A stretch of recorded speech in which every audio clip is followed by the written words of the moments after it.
Welcome to this quick explainer. If you're an early-stage small business owner, a freelancer, or running a side business, and your financial records feel, well, a little completely scattered, take a deep breath. You are in the exact right place. Most people don't start out with a perfect system. Today, we're walking through a calm, practical guide on what to actually do in your very first 30 minutes to get organized.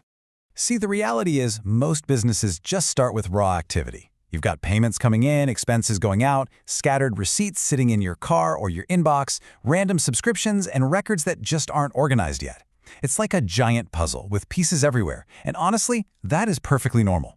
But here is the crucial mindset shift. In your first 30 minutes of sitting down to organize, the goal is absolutely not to fix everything. Nope, the goal is simply to stop guessing.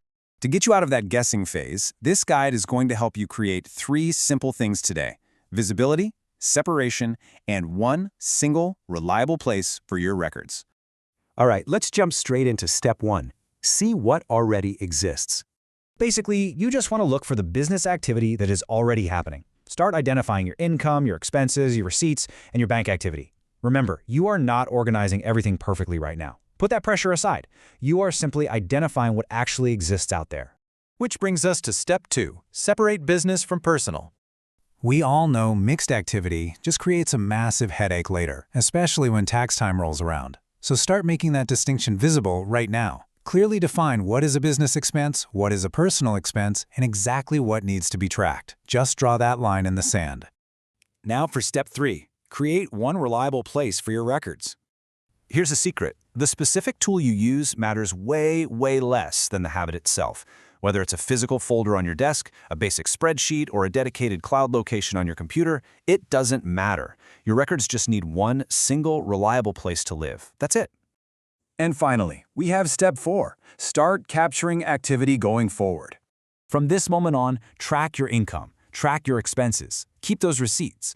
Why is this so critical? Well, because incomplete records are much harder to fix later than imperfect ones. Capturing that raw data right now is going to literally save you hours of stressful reconstruction down the road. So, after just 30 minutes of this focused effort, what does good enough actually look like? Well, it means you know exactly what activity exists.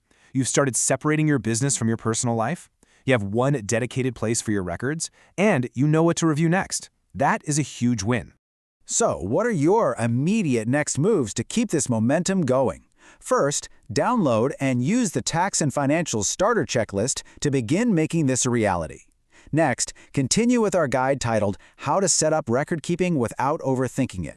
As you step into this next phase of your business, remember the core philosophy of Built to Thrive. Clarity reduces friction, and structure reduces stress. You've got the tools to stop guessing and start building that clarity today. So the only question is, what will you accomplish in your next 30 minutes?